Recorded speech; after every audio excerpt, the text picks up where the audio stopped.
Welcome to the intro to episode 40. 4D. My name is Phil. I'm Chris. And this Isn't Fun Anymore podcast. A podcast about all your favorite old TV shows. Yep. So keep listening if you're new to this. Yeah. If you downloaded this because you thought this episode was about... Insert name here. Yeah. Then you are in for a treat. So today, a little bit light on news. Yep. But then we jumped into games that we're playing. You were playing some... I finished Final Fantasy IV. Yep. I'm going in reverse order because that's my memory thing. Whatever. I talked about some more Fire Emblem for the 3DS. Yeah. Rayman Origins. And Life is Strange, episode 3. And I talked about Game of Thrones episode 4, so got that to look forward to. Also talked about the Trials of Osiris for Destiny, the competitive multiplayer.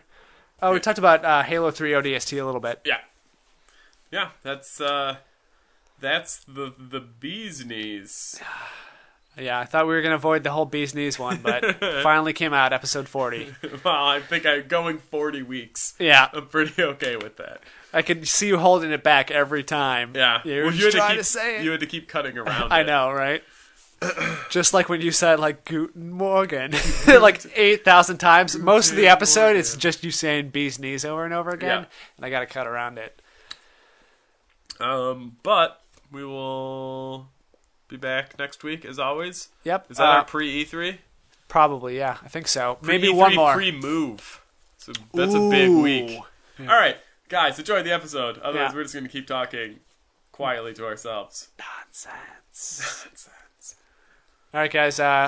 Rate and review us on iTunes. Yep. And subscribe if you want to. See you next week. Well, after the episode, then we'll see you.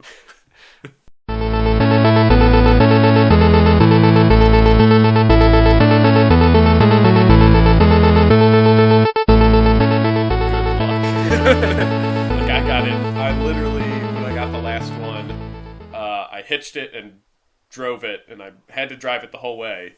And I, got it, saved it. The achievement popped. I got out and It blew up. And my tow truck had like one pistol bullet from red fire. Yeah. And I was just like, good. That was like my fourth try today. Yeah. All right. Welcome to the episode. I'm Chris. And I'm Phil. Starting off with Saints Row 2. Yeah.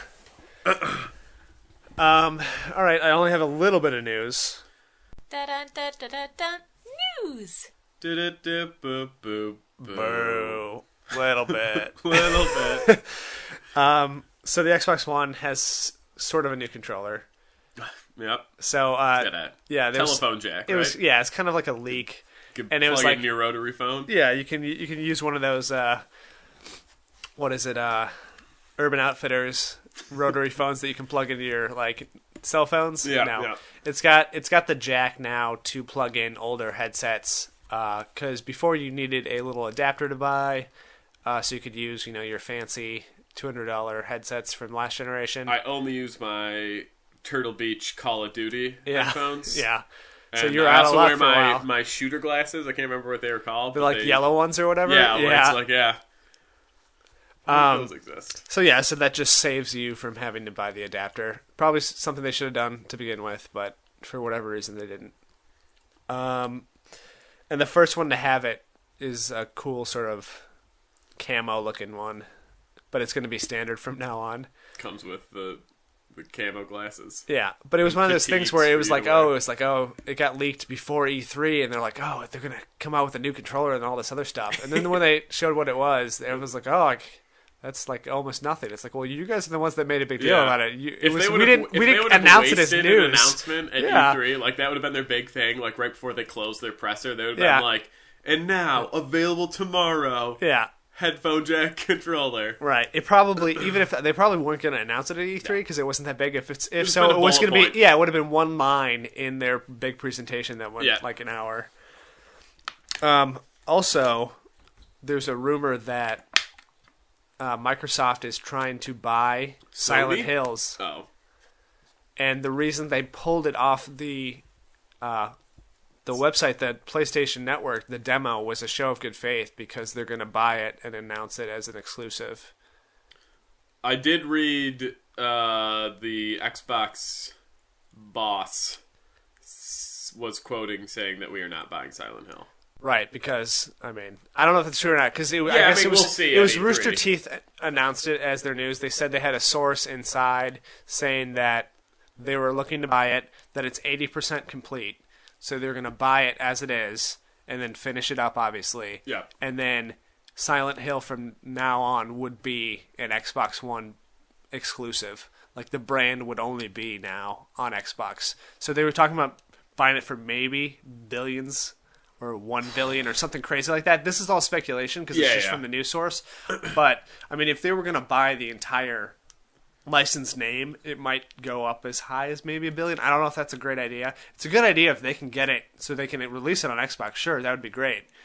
But I don't think the Silent Hill name has been great for some time. No. So I can't, like, PT got a lot of buzz for it. Yeah. And people would definitely anticipate a new one with, Norman and working with LL Cool J, whoever the director is. Yeah. Guillermo del Toro. Yeah, that's the one. LL Cool J, Guillermo, they're the same person. But Silent, for like the other Silent Hills, like the most recent ones that people have, like Downpour and Shattered Dreams or whatever the hell, like those are not good games. They have been reviewed pretty poorly. So hopefully, if they do buy it, they're not like out billions of dollars. Yeah, I think it would only be because Konami's supposedly sort of fallen apart. Yeah. And probably selling off its pieces. Yeah. So because they're completely getting rid of the franchise of the name, it might cost that much to license it. Probably not a B. Probably not $1 billion. Yeah, hopefully not. Probably too much. Yeah, I mean, I would throw my hat into the ring and say, like, I got, like, I don't know, like $60 in, like, my Skull piggy bank that's uncashed. And if Konami's really looking to get out, right? I'm a buyer. I'm a potential buyer. And then I'll turn around and sell it, for whatever. Whatever Microsoft or Sony wants to pay me. But whatever, like, as long as this game finally comes out, because we were both kind of bummed that it didn't get made. So if it does eventually come out, that'd be good. Yeah. A plus. Yeah, I mean, I'd be interested. I'd be interested, really, if, let's say, hypothetically, Microsoft does buy it. I wonder if they would release PT. They probably would. If they'd first do, Buzz. like, hey, here's another PT that's the same PT, but now it's on Xbox. Yeah. And then the game. Or if I wonder if it'd still just be like, hey, we're working on the game, and that's what you're going to get. Yeah. But PT is still a thing of the past. Yeah, it'd be great if, like, they announced that during their E3 press conference. Like, hey, it's downloadable now if you want to go play PT on Xbox. That would be fun. Yeah. And also, I don't know if you saw, but Massive Chalice is coming to Xbox One. Yeah, well, that's been announced for a while. Right, but it's the free game for June. So, my question to you is, you probably haven't looked at it, but some of these achievements look like they might be pretty hard. Oh, yeah, I should check out that achievement list. Yeah.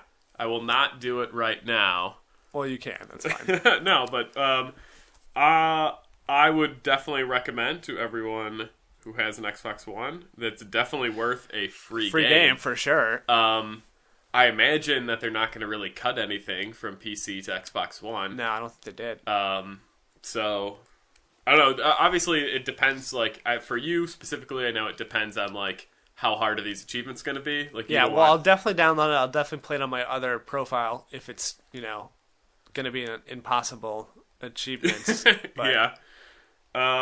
I think it shouldn't be too bad, and my belief in that is because like Double Fine games, like their other achievement lists are really not like it's not like it's a company that's known for having like seriously 1.0 and stuff like that. Right. Well, some of the ones I looked at off the top of my head that looked a little difficult. I don't know if you're looking them up right now, but yeah, I'm loading. Go ahead. It's like get 3 lineages over 60 years to the final battle, things like that. Beat it on the hardest difficulty. Like stay alive for 100 years, something like that. Yeah. Like kill 100 foes without dying. Yeah, if it's all like cumulative. Well, no, I think it's like have one guy. Oh, you wouldn't kill be able to do 100 that. people. Well, that would be very close to impossible. I know, that's why I looked at them. Beginning, you maybe if you take a young character, let's say like 18, you're maybe going to get 4 to 5 battles with that person, assuming he lives through all of them. Before he's too old and dies. And maybe each battle only has, at most, like 10 guys. So maybe it's like you got to go through like 20 people, but you still haven't died. Is that possible? Yeah. So you can like have him fight a couple battles, then have a son, and then keep fighting, and then so on and so forth. Yeah, I mean, like technically, if it's like within the house name, 100 people, 100 kills within a house name is not too tough because you could technically make each house the same monarch. Yeah. Well, not the same monarch, but the same lineage. Name. Yeah. And then it's just all of their kids would pool into it. But yeah, let's see. Defend your first keep, easy. Boom, boom. Yep. Survive 300 years. Okay. Yeah, see, that seems like not playing the game, but just knowing how it works, that looks like that might be difficult. Yep. I mean, hard difficulty. Iron Game would be tough. Well, I complete Iron Game on brutal difficulty. Iron Game, if I remember correctly, is that the game autosaves. Oh. So, and it, like, you can't load to a previous save. Yeah.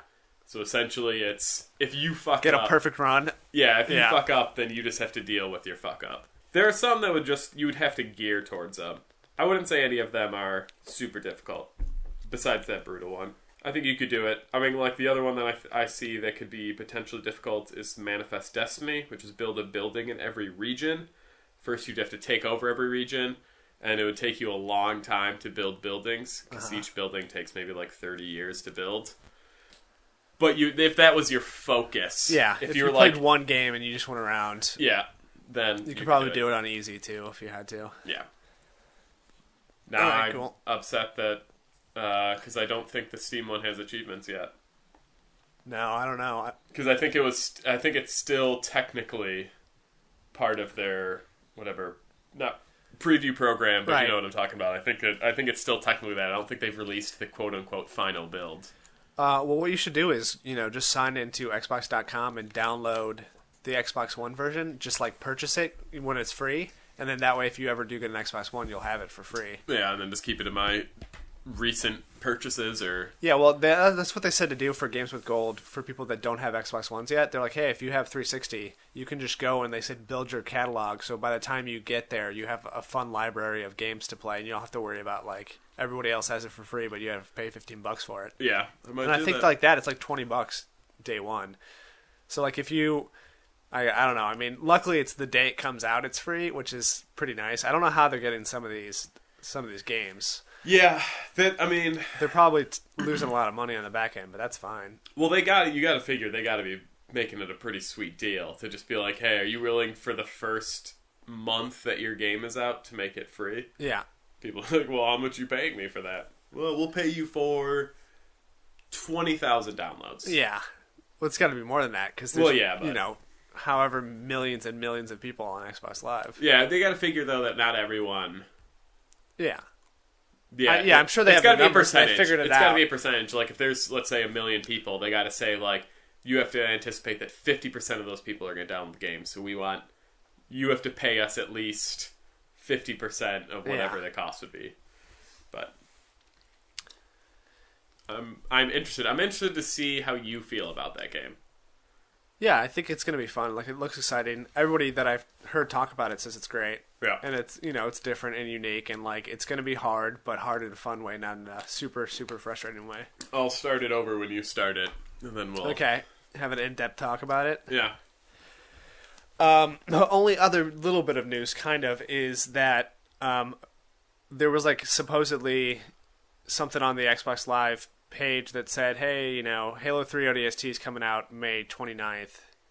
And they quickly took it down and like, no, that was a placeholder. We don't know when it's going to come out. And so May 30th at like 2 a.m., I got a message from Xbox Live being like, hey, ODST is ready. Here's your code to download it. So I think they were just in case they weren't going to get it out on time. They didn't want that out there. Yeah. But it was kind of a nice surprise to just randomly get a message and then be able to download the campaign. So if you don't know, we talked about it here a little bit, but anybody that played the Halo Master Chief Collection in the first couple of weeks or months or whatever when the game came out, because they were having some problems with their servers and stuff, they redid Halo 3 ODST, which was a standalone game, and so now they only did the campaign though. They didn't do Firefight, which was kind of the selling point for that game. Like it's got a good campaign. It's a huge departure from the other games, but it's no Dr. John Halo. No, there's no Master Chief. There's no Master Chief, which is why it's interesting why it's part of this collection. That's why it wasn't there originally. It was because they're like, hey, this is a side story. This isn't Master Chief. So I won't really say about the actual game yet. I'll save that for another time. Okay. But I will say that just seeing the cutscenes alone in 1080 60 frames a second is really nice. Like, it looks really good. The only thing is the facial animation isn't super great, but everything else, like, they've said this before, that they make the games with that high resolution. They just have to compress it down for like the 360, or if they want to use fancy lighting, which they did for like Halo 3. So like this looks, this game originally looked better than Halo 3 because it came out like 18 months after Halo 3 or something like that. Yeah. So it looks slightly better than that. And then with these improvements, it looks pretty great. So it's a game that I know you have. Yep. And I think you got the first achievement right for a bean dive, which you can get like 30 seconds in. But not even 30 seconds. Well, not 30 seconds of gameplay, but like you got to watch a cutscene before that. Did you watch the cutscene? 28 seconds of cutscene, and then like pick up first health pack. Right, because you jump out of your pod, and you get damaged, and then there's a health pack like 3 feet in front of you, and you just have to touch it. Yeah. So because with the Master Chief Collection, because they're crazy for achievements. Yeah. I saw this. They added another 100. Yeah, so it's another 1,000 achievement points, 100 achievements. Jesus Christ. So it's insane. Like we were talking when we were playing earlier, that I played for maybe an hour or two and got like 27 achievements in that game, because you get one for every collectible that you pick up, and there's 30 of them. Okay. You get one for starting every level and completing that level. That seems like a waste. Well, but I guess like, if they told you like we need 100 achievements, and you're just like, shit, just start a level. Right, exactly. I mean, this is like a standalone expansion. A bullet. Yeah. Reload the sniper rifle. Yeah, some of them are annoying because it follows the Master Chief Collection like model of getting par time and par scores on everything. Yeah. And like the first level, it says the par time's 3 minutes.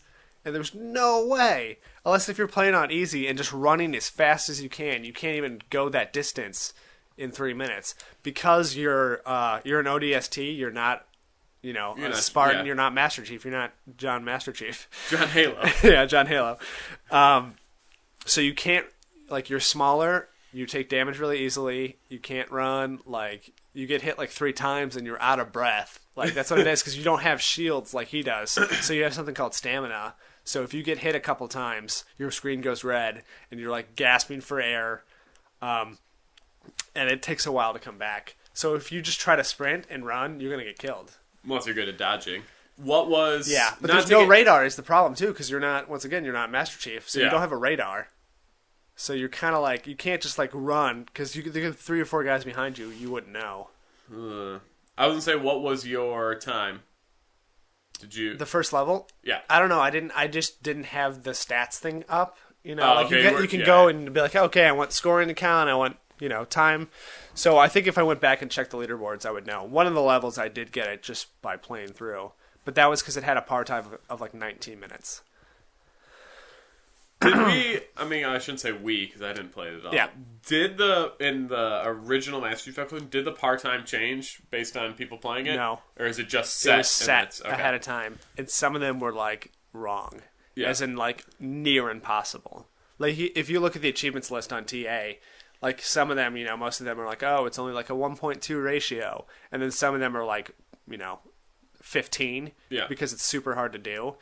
This one has the achievement to like beat the game on Legendary in under 3 hours. A lot easier to do on this game than on like Halo 2. Yeah. So, I don't know. I won't talk about the game, I guess.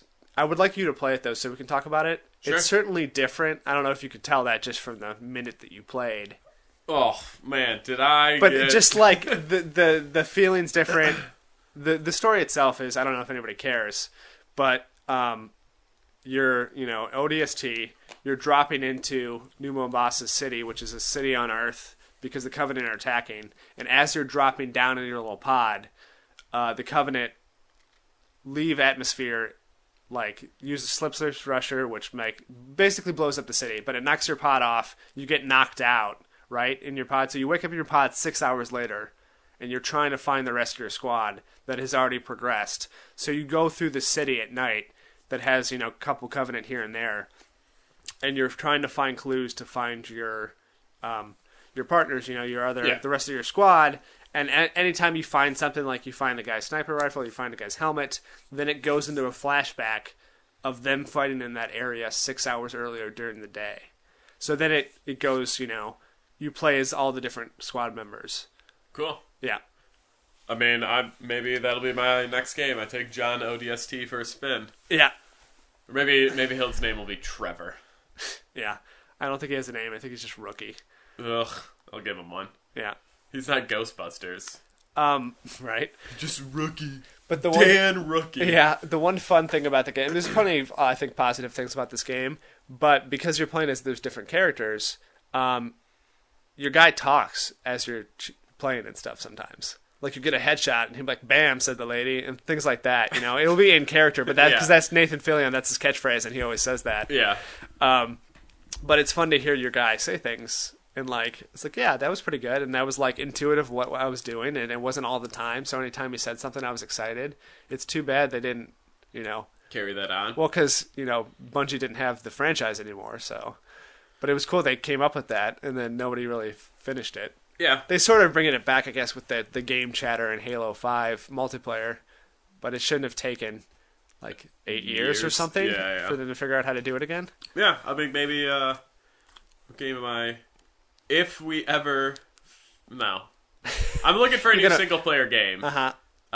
Well, that has a lot of multiplayer, co-op stuff. Yeah. ODST does. And you can play the entire campaign co-op if you want to. I'll work it in my schedule. Okay. I'm just trying to think. I don't know. You kind of trailed off. I thought you were going to say something else. Well, because I was going to say, if we ever finish Saints Row 2, but that'll take us, 20 years. Uh-huh. So then we'll never get to ODST. It's more likely when we finish Ghostbusters. When we finish Ghostbusters? Yeah. I don't know if they have it or not. I think they do, but I'm sure that they've beaten it. Yeah. I know that at least Guy, for the most part, has already beaten, every Halo. So I doubt he'd go back. Right. And there's a couple of the player co-op legendary and do this certain thing. Ugh. Right. Is it the Ghosts last level again?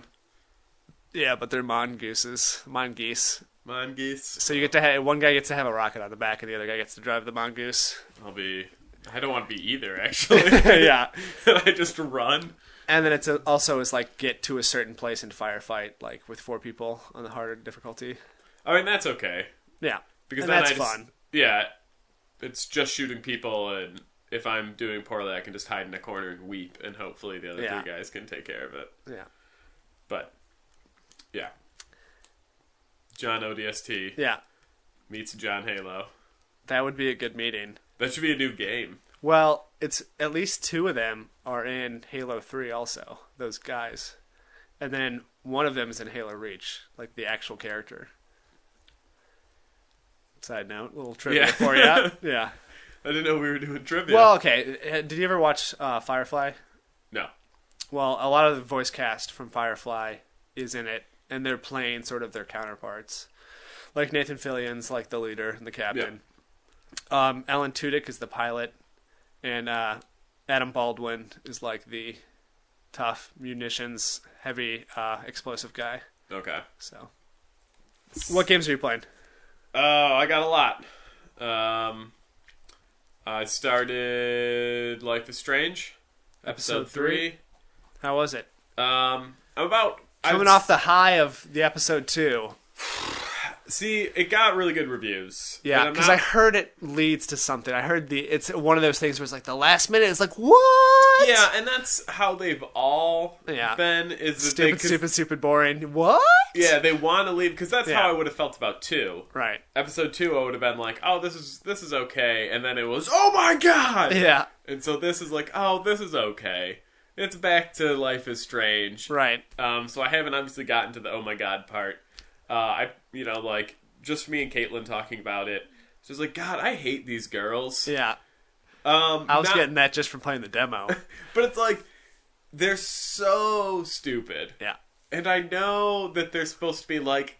Were you asking Caitlin, is this how teenage girls act? No, because I know that that's not how they act. Okay. No, I won't spoil, because obviously that's stupid. But for one, like, the choice you made at the end of 2, or whatever happened at the end of 2, they bring it up in every goddamn conversation. Oh, like they knew it was good, it was big, and so let's keep talking about this. Yeah, first they beat that horse to death. Yeah. Real early on. And then, you sneak into the swimming pool. This isn't a major plot point. So, sexy. But it's just like, and then obviously guards come, and they introduce this quote-unquote stealth.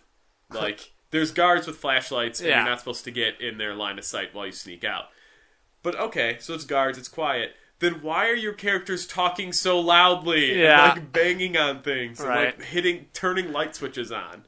And like, it doesn't alert them at all? Yeah, and it's just like, there's a part where, like, you're in, like, the locker room, and there's, like, and you just have to use, like, lockers to kind of, like, shield yourself. And then, you know, you walk out, and so then, like, a cutscene plays. Like, because obviously when I'm playing, I could tell if they want me to screw up, because they're just like, you could go to a light switch and turn it on. I'm like, no, I'm not gonna fucking turn a light switch on. They're like, use air horn. Like, no, not that dumb. But then, like, the cutscene happens, you leave, and, like, they, like, loudly get into this, like, beater truck and then, like, start it up while there's guards, like, swarming the building. And I'm like, right. Couldn't have just walked back to your dorm, huh? Just kind of left your truck. Yeah. But, so, it's just like, I don't know if it's, like, to set it up to be, like, we know that you were in the swimming pool or kind of thing. Yeah. Or if it's just, like, They were trying to introduce a new mechanic to freshen it up because they had nothing for the first half of the episode. Yeah. But it's just like, God, just shut up. Stop saying hella. Yeah. Hella is not something any teenager has ever said. Yeah. But, I don't know. It's hard to say because, like I said, I mean, like, 2, the end of 2 was such a high, and then obviously the beginning of 3 is just kind of like back to what it was before the high. Like, it's not a super dip. No. It's just like, oh, well, I was really excited to see how the story branched, and now I'm just kind of, I don't know, back on par for just, like, going through the motions. Yeah, and it's kind of the opposite of what the Game of Thrones was doing, where, like, the first chapter was like, yeah, that was fun, that was great, I'm ready to play the rest of it, and then it slowly got worse as it goes on, so by the time you finish it, you don't want to play the next episode. Yeah. So I think if, out of the 2 versions, I would Life is Strange is better. Yeah, because it at least keeps you pumped. I will say there was one really good puzzle that I actually stumbled upon on accident, and it's just like using your time powers in a different way. You're breaking into so it's not mandatory, it's an optional puzzle? Oh, I think it's mandatory. Oh, I think I just solved it without okay. thinking about it. But, like, you go through all these steps, and then you're like, oh shit, I think I fucked that up.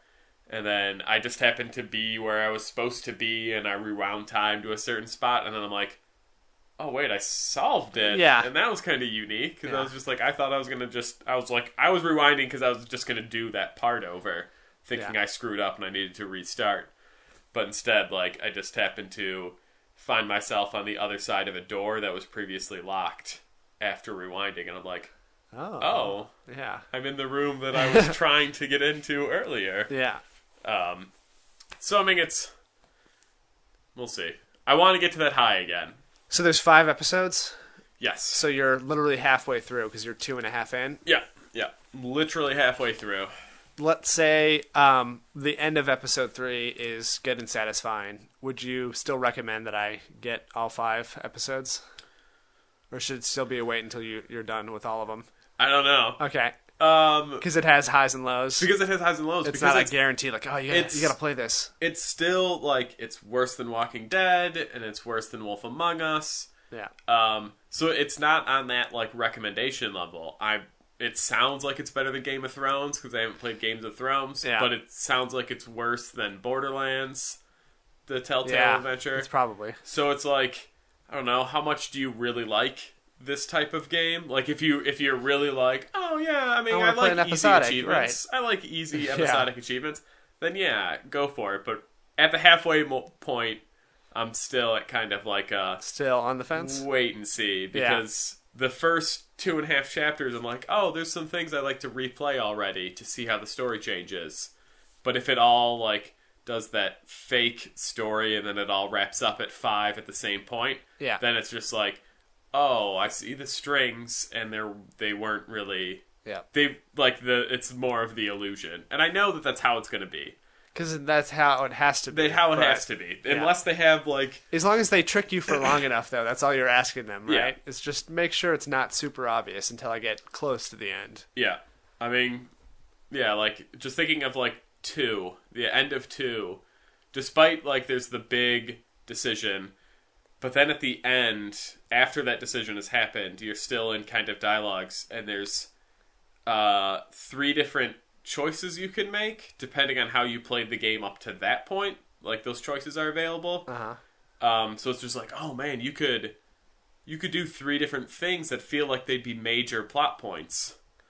Like mine, this isn't a spoiler, but like the choice I got is I got a kid suspended, but then there's potentially another choice that could have gotten a teacher probably suspended, or like gotten the security guard in trouble. Like, those are, like, your 3 major things, and those are all 3 major characters. Yeah. And you're like, oh, man, end of 2, like, this is why it's so, like, on its highs, because a big event happens, and then you have this big choice.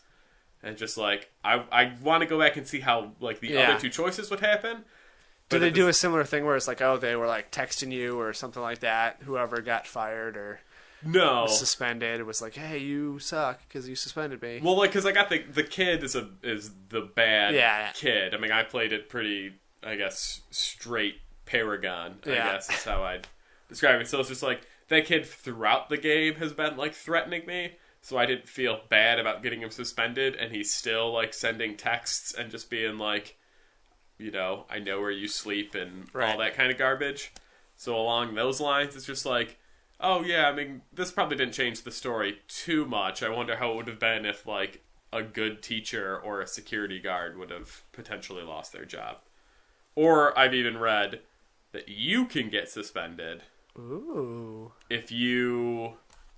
And this is, I guess, not spoilers, but you can get suspended because when you get to that choice, you have to have proof of why you're accusing them. And if you played the game the whole way where all of your proof was on the kid, but then you tried to accuse the teacher... Then you could get in trouble for trying to... Then you can get figure in trouble the wrong person. For figuring the wrong person, and then I hear that you get suspended. Yeah. So it's like, 4 options. Like, those are all major things. I want to see what happens. Yeah. But again, when I get to 5 and play it, if it's all just like straight and narrow back to the line, then I'm just like, oh, maybe I don't need to replay it. Yeah. I still want you to play it. Yeah, I'll definitely play episode 2. But whether or not it's going to be a purchase for me. Yeah. We still got to figure out a day to have a Twitch stream, Life is Strange kind of thing. Yep. We'll work on that. That's one game I played. Yeah. Well, I guess to continue with that, I played Game of Thrones Episode 4. Let's I know go. You can't wait to hear about it. Let's go. This one does not start off with a bang. No, it's flatlined the whole way through. It starts off with a conversation. I think they might have finally learned their lesson to not have the only action sequence be the first 2 minutes of the chapter. Yeah. It leaves off like right where the last one did, which was what I told you was kind of stupid. It's like, you got a lot of explaining to do. And so you gotta explain now to this character for almost no reason because it's... I like that's just I Love Lucy. Well, it's not, obviously. You got a lot of explaining I don't to do, Lucy. I don't want to ruin who it is or what's going on. But this person is somebody from the show and obviously from the books, and they are uncharacteristically not cool to you. They're very angry, and they don't act like their character in the show. Yep. So that was kind of annoying because you had to sort of like talk your way out of a situation that they would have been 100% sympathetic to, I feel like, in the show. So that was a little bit weird. And then another situation, too, that you have to talk yourself out of a situation of something that happened last week. So the first 2 like characters you go to, they're 2 different characters. But you cannot talk your way out of the situation. They forced you into this fight basically last episode, and now you have to explain why you fought. And even though you have witnesses and people that were on your side and trusted you before this, nobody believes you. Yeah. And it's really stupid because no matter what you do, even like one of the things was like I talked about before, like I befriended this one guy that was a dick for no reason, and he was the guy that was like my witness and said like, yeah, no, he's telling the truth, all this stuff. They're like, no, you guys are best friends. I don't believe you. It's like, well, I didn't choose for him to be my friend. You made him be my friend. Yeah. But because it's trying to force you down this other path. It's trying to force this story path that wouldn't have been able to be possible if you would have stayed there. They set up this execution scene, and they really want you to get to the execution scene. Yeah. I don't know if it was really an execution scene. I'm just thinking of Chrono Trigger. Because you get thrown in jail, even if you did all the right things. That's exactly what happens. You to get to the jail part, right? Because they want to throw you in jail because they want to execute you, so you can right. find something there. Yeah, you can find something there. If you travel back in time, yeah, at any point, that'll be crazy if you travel back in time. Them on behalf of Square. But one of my notes I wrote down was like they're finding new and interesting ways to make your choices not matter, and like just one of them was the not being able to talk yourself out of a clear situation. Like they threw all these things at you that if you set up everything perfectly through the last 3 episodes, in theory, you should have been on the right side of this argument then, because you friended the bad guy, you friended this other guy, and you friended like the guy that's in charge of everything. Yeah. But all of a sudden, none of that matters. None of them care. Yeah, because they're all your best friend. I don't trust them. And like the one guy that should have been like that was on your side, that's like the head of this, that's deciding whether or not you live or die. It's like a 3-second conversation where he's like, oh, it's too bad. You should have listened to me. It's like, no, I didn't do it. It wasn't my fault. And this guy has proof that I didn't do it. And he's like, yeah, he's telling the truth. He's like, oh, no, you're dead. I'll see you later. And he just walks away. So you're saying I should get this game like immediately? Definitely. This, I will say though, overall, this was the best episode of Game of Thrones. So 4 out of 5 in? Yeah.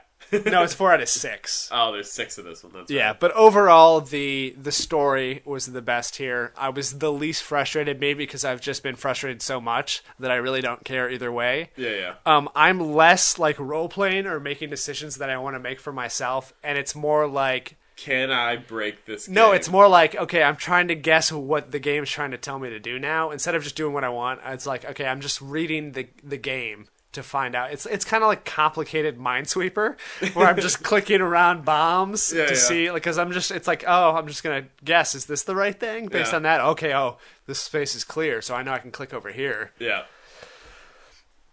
But in one of the situations too, you're in jail, and one of the guys that I befriended was a thief and lockpicker. And I'm just on the other side of the door. I'm having a conversation with him, and he's like, "Hey, I want you to get out of there and stuff." He's like, "I could pick the lock, but it might not work." So instead, he makes me find my own way out. It's like, well, why am I friends with you, and why did they make that a character trait that you could pick locks, and then you didn't even try to pick the lock? It might not work, so better not try it. Because it would have been like a passive thing where you just sit there and he lockpicks you for a second, which would have been fine. You could have talk to him to soothe his nerves, or maybe he could talk you through lockpicking, and you can do it from the other side of the door or something like that. I don't know. It was just stupid that they made that a character trait, and then when it was time for him to pick a lock, he was like, "No. You do it." I'm a magical user, but now's not the time for magic. Yeah. Also, I've sort of been just trained to, when a QuickTime event comes up, just to do it, Yeah. Because that's how all their other games have been, especially this game. It's like, oh, you just gotta, do it, whatever. Glasses. I had the feeling, though, that, I had some choices of whether or not I did something. Because I was in a fight and I was trying not to kill them because I was trying to have a conversation with them, but I did all the prompts and then I just killed them. So I don't know if that was because I didn't go back and replay. I don't know if I had the choice to maybe not do that last swipe and it wouldn't have stabbed them in the neck, but I don't know. Pressing left on the thumbstick, I didn't know that you were going to slice the guy's throat. Yeah. Based on what you told me for the other episodes, it seems like even if you don't press the button, he still goes through the action. Yeah, anyway. That's what I think. So... But it would have been interesting if they would have at some point been like, "Hey, you don't have to do all of these things. It may result in you getting hit, or it may result in the fight going a different way. But it's not like I'm just sort of waiting, pressing the button." Not really thinking about whether or not this is going to have an impact in the game. Well, you think, because that's how your brain's supposed to operate. Right, it's just a twitch response. So you see A on the screen, you press A. You don't be like, I wonder what happens if I press X right now. It's like, no, because you press the wrong button. You die. Yeah. Because all the other Telltale games, like, press the wrong button, and it's just restart the over. checkpoint. Yeah.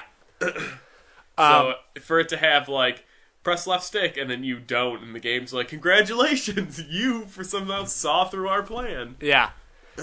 But that would have been, like I said, it would have been interesting if they did sort of have that mechanic of like, hey, you have choices within your QuickTime events, within your battles now. Yeah. It would have taken, some work on their part, and if they're not going to do the work in the other areas, they're not going to do that. Yeah.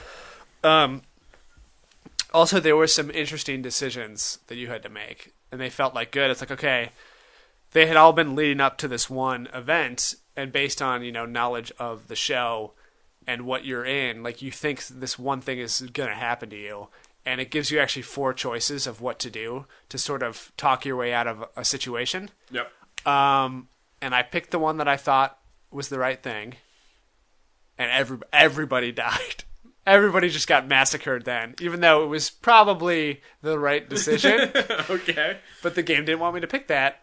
And so, out of the 4 decisions, I picked 3 of them just to test them out.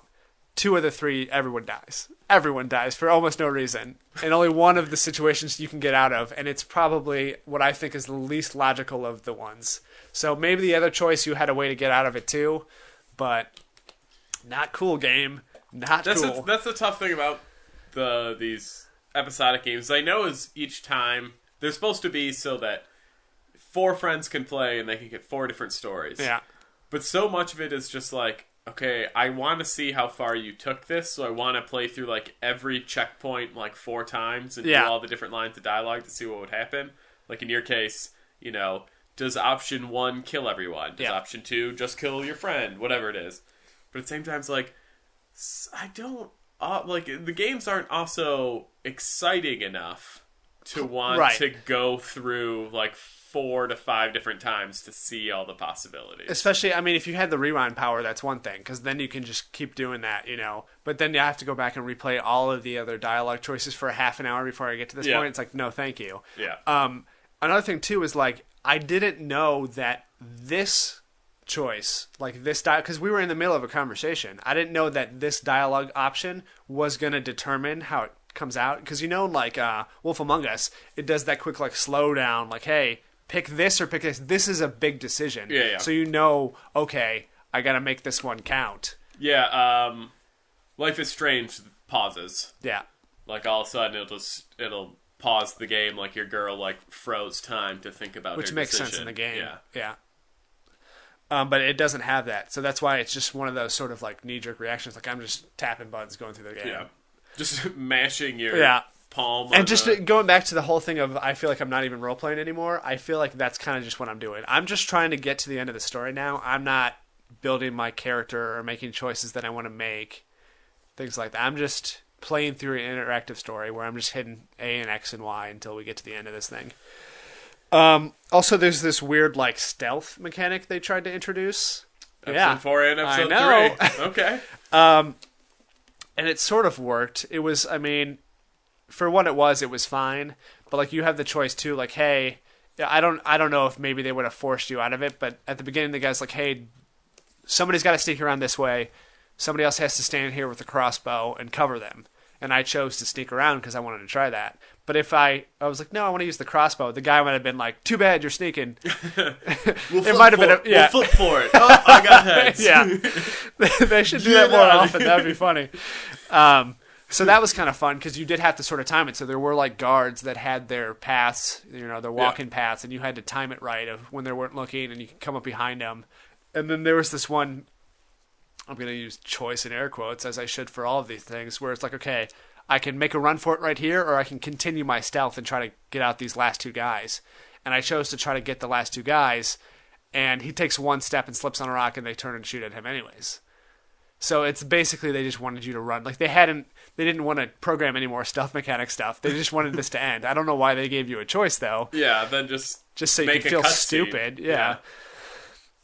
But, it was fun, it was different, and it was that story. It had, I think one of the reasons it was good was it spent more time with the better of the 5 characters that you play as. And so their stories were always interesting, and they were more fun to play as. Yeah. So, once again, though, it sort of follows a lot of the beats that happened in the TV show. So it's kind of like old news. Some stuff were exciting, but everything else was like they were purposely trying to be like, hey, this is kind of like what happened in the show. Remember that? Like, They even one time they even reference it. Like the guy, one of his responses is, "Oh, I remember when blank happened," because it's something that happened in the show. Because the situation is almost exactly like that. Also, just a small note, but the title card for each episode has always been like the major character or whatever that played a role in it in that episode. And like the last one, there was like a big picture of a dragon, and like, you know, I talked about you got to fight that dragon and stuff. Yeah. This one had a picture of a White Walker. There's no mention, or you do not see a White Walker in this at all. So that was kind of a jip. Like everyone got really excited when they saw the title card. Not in it. Maybe it's Stupid. if you select these 45 No, in it's order. like it's not. You're not even in an area in the world where you could come across one. So, also, so there was an achievement glitch, which kind of happened to me last time too. Where Erase you save? no, luckily not. But it doesn't pop all of the because all the achievements are complete the chapter sort of Yeah. thing. So sometimes I only get 2 or 3 of them, and I have to go back and replay it again just to get those achievements. That's not a glitch. That's on purpose. You think it would be, but it's always like randomly. Like this time, luckily it happened to me for one chapter this time, and it was the first chapter, which was kind of annoying. So I went back to the first chapter to replay it, chose all the opposite choices. Of course, the exact same outcome. Yeah. So, not surprised. And the only reason I replayed it was because I had to for the achievement. Yeah. So there was, like I said, there were some stealth mechanics. It didn't have a huge battle at the beginning and then no throughout. So it was less action heavy, but the action was more satisfying because it wasn't just like XY swipe. It was like, oh, I got a stealth. Do I go out now? So, and like I said, the story overall was better. If this was like, it wouldn't have made sense story wise, but if this was like the first chapter, I would say maybe you should play it. But Since it's the fourth, and Since I'd it's have the to go fourth, through 3. and I still feel like there's a long way to go story wise. Yeah. Like I think they're going to be making a lot of strides in the next episode to try to catch up. The extra episode was just so they could get all the story in there, because you're 5-6 different characters, all different places of the world. So obviously it's going to take more than probably 5, especially the way they tell stories. Yeah. And they spend like a lot of time like learning how to walk and stupid things like that. You know, it's like, okay, Now remember, yeah. walk with the left stick. Yeah, that would be brutal if that's how you had to walk. Yeah, you barely have control of characters like you do in the other games where it's like, okay, you're in this one room or this one area, walk around and explore and do stuff. Yeah. That almost never happens in this game because it's all just talking. So it's literally just an on-ramp. You might as well pick up a book. Yeah, I mean, at it this happens point. sometimes. I'll say maybe it happens once an episode, which may seem like a lot, but when you're playing 5 different characters and stuff, it's probably like maybe 30 seconds of gameplay. Because you don't play as each character very long before it switches to the next one. Well, because, they got to get through. Yeah. You think, I imagine each chapter is still about the same length as all the other chapters Right. of the other games. So you figure 3-4 hour chapter, and you have to divide it up into 5 characters. Yeah. Each one's getting like 2 minutes at a time, and then switching. Yeah. So that was my episode 4 talk. It was episode. I will say it's on the upswing. If it continues in this fashion, I will say probably that it was worth playing. So 4, 5. Well, 4 is 4 is okay. out. 4 is okay. 4 is the best one, and if I wasn't so tainted, I might say it was good. Okay. But yeah, it's definitely okay, and compared to the last couple episodes, it's great. It was not excruciating to play through. If 5 and 6 are good, then going through the slog in the beginning to get to the end maybe is worth it. Yeah, we'll see though. Probably not. Yeah. What if the end is just, now watch the show to see what happens? Exactly. It probably will be. It's just Yeah, a big pay $20 a month for the next couple of years, and we'll tell you the end. ad. Buy our next Game of Thrones season. Yeah, you gotta pre-order it now. Like before you can finish the game, you have to. It's a pop-up. Yeah, Pre-order exactly. or Pre-order. exit to menu. Yeah, you can get a download code to play the last chapter. That would be the greatest thing ever. Yeah. Like, just shameless, we need money. Right. Guys, we need money. Like, seriously, we Like, need in the money. middle of dialogue. Like, a character's just like, and the killer was... And then the screen goes up and just like, would you like to buy the next season? Or exit to menu? Yeah.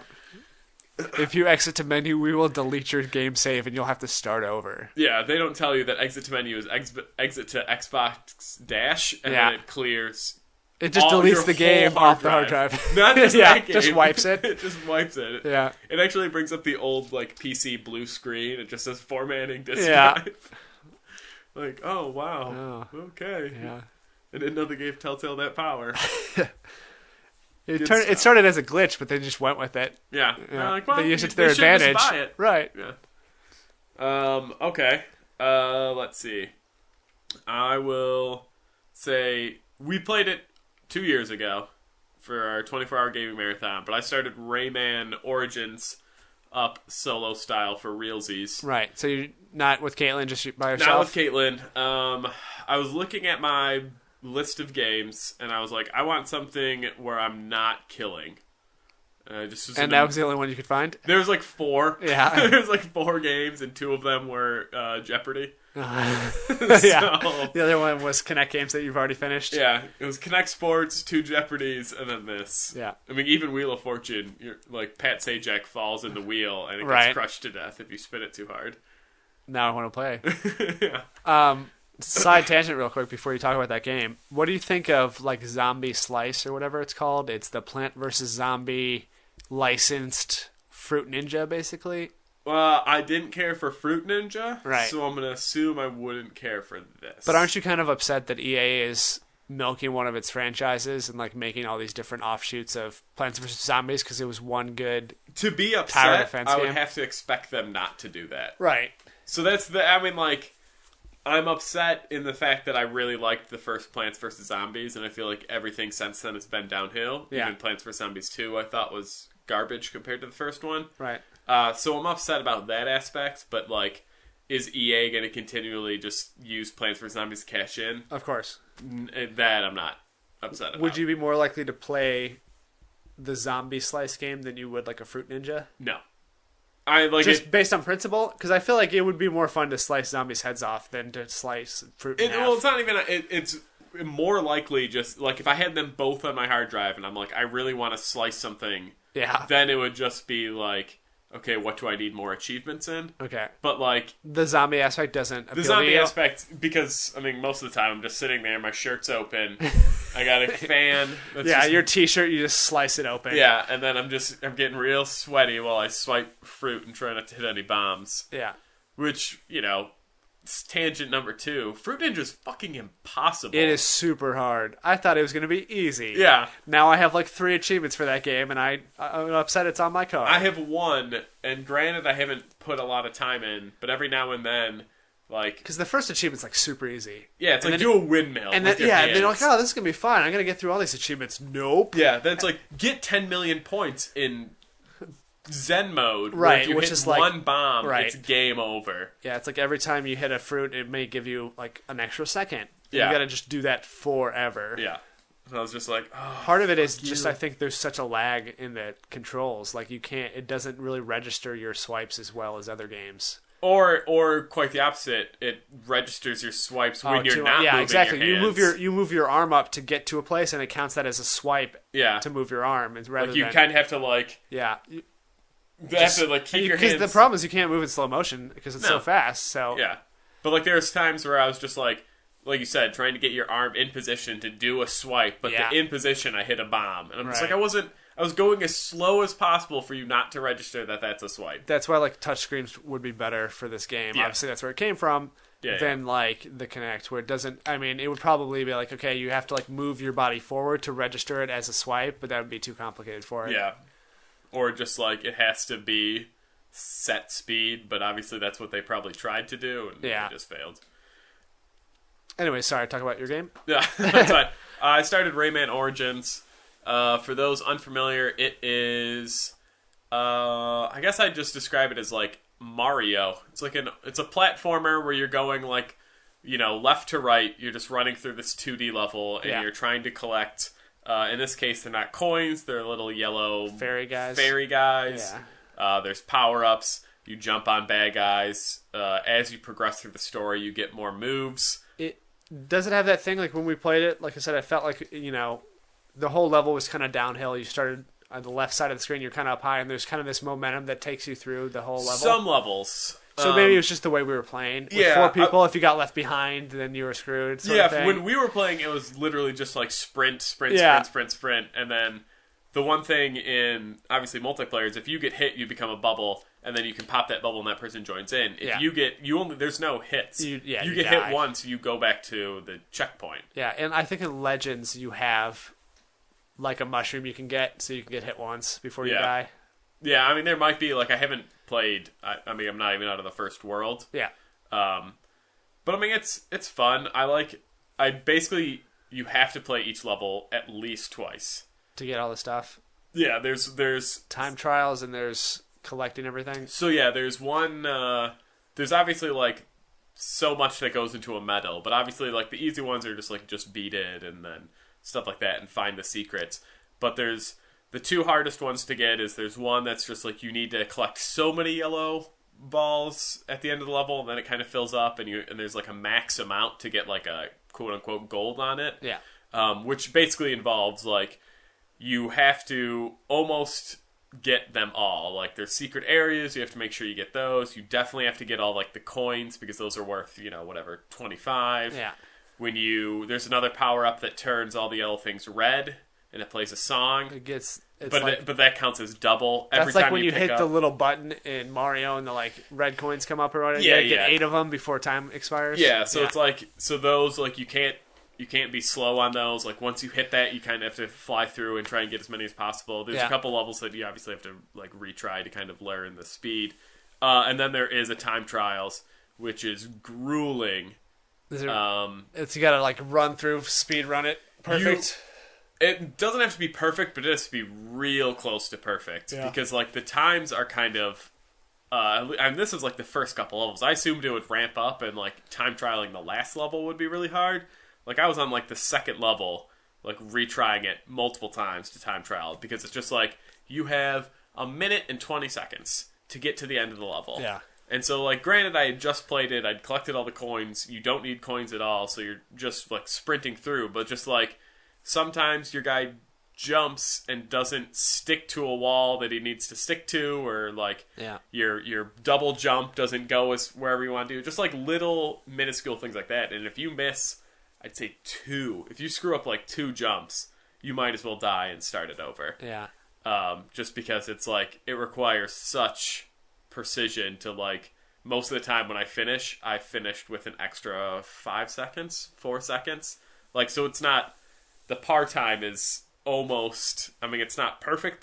Like, you could... I guess if you did a perfect run, you could probably get it in 10 seconds less, but... Yeah. You still have to be pretty great. Like, you can't stop to, like, worry about bad guys. You just have to go over them, essentially. Yeah, for the Rayman Legends, I think it's called, there's time trials, but it's like they have, like, daily and weekly challenges where you go and you compete against other people. Yeah. So it's one of those things where like you have to run as fast as you can because the back of the screen is like lava or something. Yeah. But you get to see the ghosts of the other characters. And if you die, you get to do it again. And if you get better, then they put you against other people. So they kind of group everybody like, oh, whatever level, you have like ranks now. Yeah. It's like, okay, then like, top 20% is gold, then next 20 is silver, that sort of thing. But it is fun to like, you do have to do the level like 15 times, not the whole thing because you keep dying. But it is fun to see like the other guys jumping. It's like, oh, this guy jumped here and he got faster. So next time I'm going to do that. Yeah, I used to do that Mirror's Edge. Yeah. There's the time trials and you can download somebody's ghost. And I mean, I would always like I guess my pro tip if you're playing Mirror's Edge and you're going for the time trials 5-6 years after it came out is that find out the lowest person to get the gold. Like the guy who maybe only got the gold by a second. Right, because he's not like perfect and it's easier to copy. It's easier to copy and then you follow that guy and then, I mean, there'd be times where I'd just be like, oh, if I make this jump, I actually get ahead of him. Yeah. And then, so it's just like you figure out that one move that'll get you a little bit faster than him. And then, the first couple times, obviously, you just follow where he's going and you mimic what he does. And then that time where you're like, okay, I know what he's going to do. If I make this extra jump, I should be fine. And that's how I got most of them, is just like, I'm not going to try and go against the top guy, because that top guy is cheating, probably. Yep. Because there are cheats in that game where it's just like, do this and your character has endless sprint forever. Yeah. And B, like, if he's not cheating, he has an It's so absolute perfect run. Yeah. So it's like, yeah, good luck. If you can even get close to tying that guy, then you don't need a ghost. But yeah, Rayman Origins is fun. I think Probably more fun with other people. it was certainly more fun when it was me, you, and Jake playing it. I would almost say that it's maybe too intense for Caitlin. Really? Not intense in the way of, like... But you always have to be moving, sort of thing? Like, it's... Yeah, I mean, you could take your time, but I guess what I look at it is... I could play it for fun with Caitlin, but then I have to turn my mind off and go, don't worry about achievements. Yeah. Because... And then you don't want to have to play through the map 3 more times just to get everything else. Exactly. Yeah. So it's like, it's 6 one way, half dozen the other. It's just like, I could play with her and we could have fun and it would be fine, but then I basically know that even if after I beat the game with her, I have to start over fresh. Yeah. Because most of the levels, we're not even going to get the coin allotment. We're especially not going to get the time allotment. No. So it's like I'm going through a third time.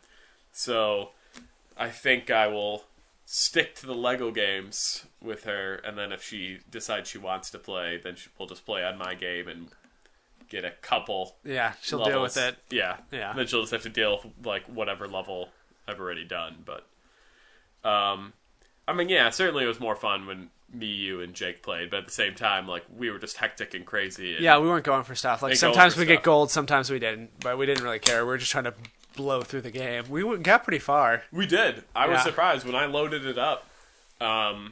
We were like 4 out of 6 worlds done or something like that. I mean, like, the game's really not that long, because they expect you to replay and do all these things. Like, I mean, obviously I don't know exactly, but looking at the achievement list, we were like 1 big ferry away from, like, the final area. Yeah. So we probably could have beat that game if that would have been our goal. But yeah, I mean, it's fun. I enjoy it. It's different enough than what I've been playing. Like, obviously, it's a good change of pace. So, in favor. Yep. Cool. So, I have some Destiny to talk about. Okay, I'll leave. That's my weekly Destiny talk. Well, I'm glad. I thank you for all your questions you had last week. It really no problem. Hey, pushed the conversation along. Do you have any questions No. based on... Not at all? Like, you can't just to focus the conversation? Okay, I'll give you a choice then. How about that? Like I could talk about... Like, these are the 3 different like a Game things. of Thrones choice? No, it's a real choice. Oh, okay. Let's say if anything I pick, it's gonna... Yeah, I could talk about, like, maybe the upgrade, the way the upgrades now, and the gear and stuff like that. I can talk about the Prison of Elders, which is the, arena-based horde mode, or I can talk about Trials of Osiris, which is the competitive weekly events. I would like to hear the competitive weekly events. Really? I'm surprised at that. Not the upgrades interest me the least. Well, yeah, I would just talk about it. It wouldn't be that long of a talk. I'm just saying, but like if I was to rank them, Okay. it'd be competitive and then horde mode Okay. and then upgrades. All right, I'll start off with the upgrades then. Okay, good. So for the most part, the way you upgrade now is You really yeah, I'm really gonna do it. Game of Thrones choice. Just very quickly. Yep. They basically got rid of all of the like damage or defense upgrades on the skill trees. So now rather than them being skill trees, they're like skill 3 dots or 3 lines sort of thing. Okay. So they've basically got rid of almost all of the stuff you have to do, which makes it fun because once you get an item, you can use it right away. You don't have to spend time grinding, getting it up to where it needs to be. But then at the same time, all the stuff, all the material that you've had, that you've been building up now, is almost useless. If you get older stuff, like if you're not doing the DLC stuff, then it's still the old path of you can do whatever. Also, the newer stuff, you can reforge it, which means you can re-roll the random perks that you get. So that's fun. Also, the cool thing is now they've added material exchanges. So before it was like, yeah, if you had this, you had 1,000 of one thing, but not one of the other, you were screwed. Now you can exchange it for things. Okay. And they kind of gave that to the speaker, the guy that's in the tower, like that does all his little talkie talks. Yep. The guy Because he was speaks. basically used to this. Before, he was just selling a couple like cloaks and stuff, and nobody would ever buy those. You don't need those. And so like with that, and they've sort of separated some other things. They've made everybody useful, and they've given you a reason to go to both the tower and the reef. There's overlap where it needs to be, so you don't feel like you're running back and forth all the time. Yeah. But like I said, like each space feels unique, and it's not like I've never gone to the tower now that the DLCs come out. So that's good. Also, I'll just talk about this one weapon that you get in the story mode. Like they give it to you, and it's a sidearm, which is a new type of weapon, which goes in your secondary slot. So before it was like sniper, shotgun, fusion rifle, and so now it's like a little pistol, but it shoots really fast and stuff, and it's actually really fun. Some people call it like the Nintendo blaster, like it kind of looks like an old Nintendo gun. Some people say it looks like the Star Trek zapper. But it fires really fast, and it's got like kinetic damage, so when you kill somebody, they kind of get electrocuted and dissolve, so that's fun. And they added another type of weapon, too, that you can get with one of the bounties, so it's fun that they're adding new weapon types. My problem is that you're getting so much gear and guns that there's no space for it. Like me already, I always have the max amount that I can have. Yeah, you had one of everything. So when they expanded the vaults to make it much bigger, within a week I had filled up the capacity again. And the problem is like it's good, but like you can get stuff from the Queen now. You can get stuff from the Prison of Elders, which is each week he sells like one piece of gear, plus you can get it as a drop. Then the Trials of Osiris, you get ones for playing like randomly as a reward at the end of the level. Or also you can get the end game version, which is like, they're legendary, but they are basically like exotics. So those are like 2 more. So like all your characters now are getting 4 to 5 new outfits and guns. And it's like there's not space. Like you got to start making some tough decisions. Yeah. So I'm planning it out. I got to do some spring cleaning now on my vault and my characters and decide exactly what I want. And the problem is too, because you can upgrade now. Like you can use Etheric Light to make the guns that you got in week 1 now just as powerful as the DLC guns. So it's even less of incentive for me to just delete everything. Before it was easy because I'm like, okay, this is categorically worse than the new stuff. Yeah. So I can delete that and not feel bad. But now it's like, oh, I really like that gun that I used to use 7 months ago. Maybe I can upgrade it now and use it again. So anyway, Trials of Osiris. Sure. New competitive multiplayer. It goes on only on the weekends. It is a special event sort of thing, and it's got its unique game mode, which is elimination. It's 3-on-3. Most game types are 6-on-6, and you kill somebody, they respawn or whatever. But this is round base. You only have 1 life a character. It's always every week. It's just on 1 map, and so you get to learn the map, you get to learn the strategies, and you kill the other team. First to 5 wins the whole thing. On the 3rd round, first time somebody gets 3 wins, the next round will have heavy weapons, so you can run to get heavy ammo, and people shoot rockets real quick, Yeah. But you have to basically you get your punch card, and it has a space for 9 wins or 3 losses. So whatever you get to first. And then once you have your punch card, you go turn it into the guy, and you have a series of rewards to choose from. Now, I thought is like you had to choose. Like it's like, okay, stone package you can get for if you have 2 wins on a thing, and the gold is like 8 wins, or you can get like boots this week if you get to 5 wins. And I thought it was like, okay, you had to make the choice of what you wanted your thing to be, so you wait until you finish it. Yeah. But instead, no, you can get like if you get to gold, you can get everything All 3. below it too, which is good. Yeah. Also, people were worried that if you got to 3 losses before you turned in your rewards, that you would lose it, but you don't. So that's good. Like if you get to 6 wins, then you can get all the rewards until it resets. Like you don't have to worry about like turning in your punch card before your losses or sort of thing. Also, you have the option to buy some like boost. There's 3 different boosts. One is gives you a win right away. If you win your next game after you buy it, it counts as 2, and it'll forgive your first loss. So you have to make those decisions before you start playing, like which ones you're going to buy. And because there's no matchmaking, you have to find your own fire team. There's always sort of growing pains when you find people to play with. Even if they're good, it takes you a couple rounds to figure out how to play. Yeah. So, like, it's always like I didn't want to buy... The first time I played, I didn't want to buy any of this stuff because I'm like, I don't know anything about this game mode. I don't want to waste the precious resources on this because you can only get it... You have to use special, like, coins that you can only get through playing that stuff. So I'm like, I'm not going to use it. I'm going to wait. So I got paired up with these guys, and they weren't talking for some reason. Like, I was talking at them, they weren't talking back. Turns out I found out later on they were in a party together, and because they were friends, but they didn't want to talk to randoms. It's like, well, it's kind of hard to play this game mode if you're not talking. Yep. But luckily, somehow, we went 9-1, and they had bought their sort of boost, so they went 9-0 on their card. And if you go 9-0, if you get a perfect 9-0, you get this little thing that comes up the screen like, hey, you guys are the best of the best. You guys get to go to Mercury, which is a new planet then that shows up on the map. You can go there. It's kind of like a social space, as in, it's third person. You don't get to shoot or anything. You're just walking around. Yeah. So you're on Mercury. You're basically on this oil rig in the middle of nowhere because the whole planet's on fire. And you can just walk around and explore, and there's a special treasure chest that will give you special weapons and gear that you can only get by going 9-0. Right? So the first week it was fun because nobody knew that it existed, and when people were getting it, it was like pretty cool, and then people were talking about it. And then so like week 2, which is this is right now is the second week it's been out, everyone's been just batshit crazy about wanting to get there.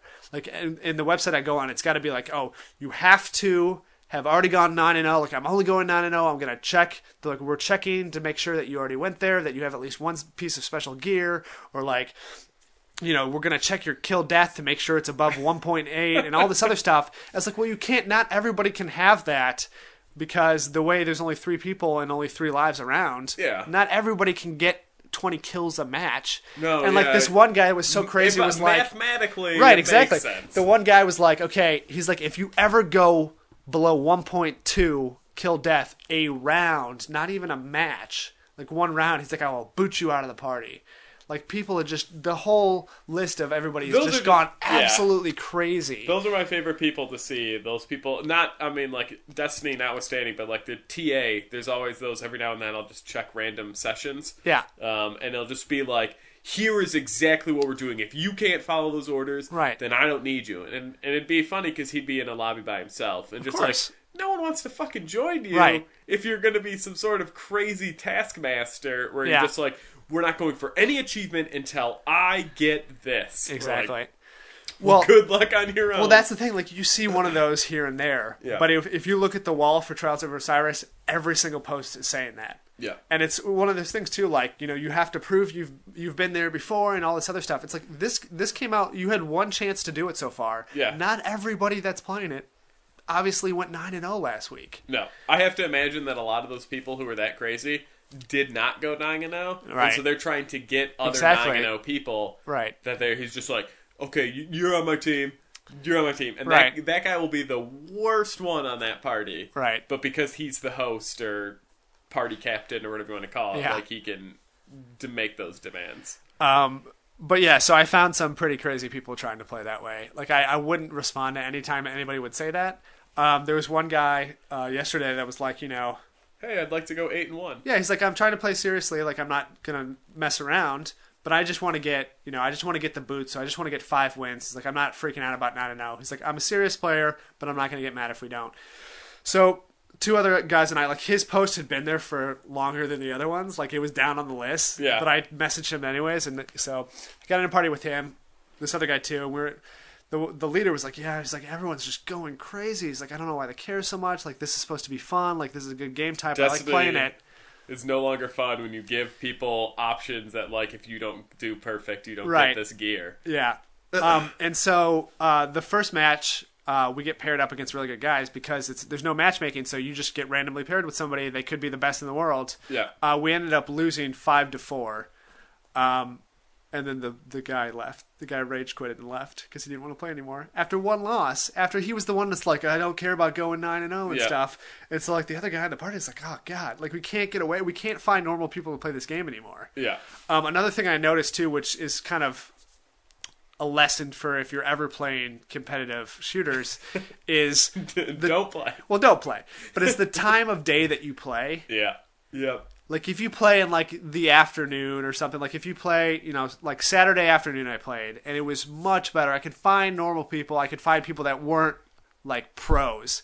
But like the first night I played like Friday night right after it came out, and I was playing at like 2, 3 in the morning, and everybody was just like elite teams that knew exactly what they're doing and were playing super well. Yeah. And so I'm like, this is going to be super frustrating to try to win this week because everyone's wanting to go 9-0, so everyone's pros. Yeah. But then the next day I played and it was fine, and we got 9 wins. We had one guy that went 3 games, not 3 rounds, but 3 games without getting a kill on our team, and we still ended up winning. Booted him. Yeah.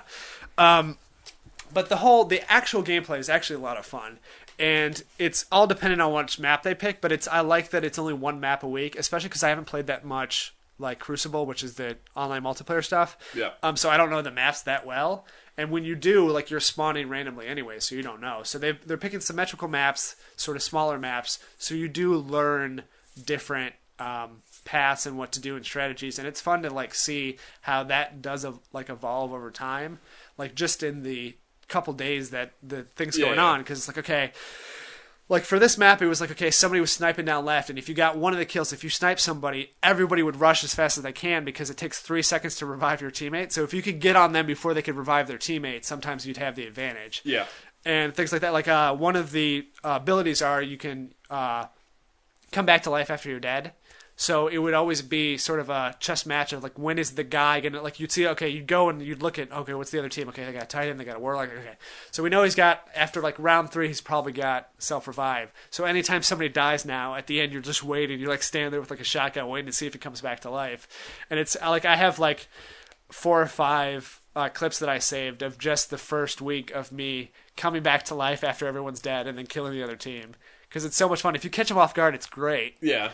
And they kind of panic and they freak out because when you come back to life, you kind of have a flame shield for a second too, so you can like throw a bunch of grenades or shotgun or something. Or if they're dancing, like that's the way. If they ever dance or try to teabag you, then you come back to life and kill them. It's so much fun.